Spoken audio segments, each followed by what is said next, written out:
अस्सलाम वालेकुम।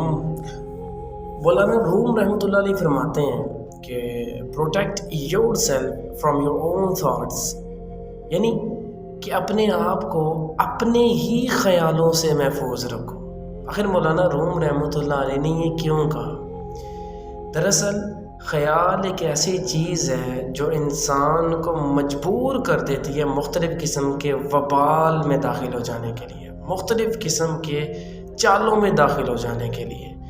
इंसान के ख़याल ही वो चीज़ हैं जो ख़ुद उसके लिए चाल बुनते हैं। इंसान बाज़ औक़ात किसी ऐसी चीज़ के मुतल्लिक़ सोच सोच के परेशान होता जाता है और अपने आप पर न जाने किस कदर मुसीबतों के पहाड़ तोड़ देता है, ऐसे पहाड़ तोड़ देता है अपने ऊपर जो कि जनाब जिनका कोई वजूद ही नहीं होता।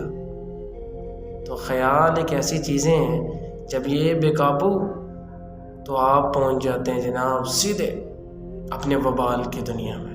तो ख़याल काबू में रहने चाहिए।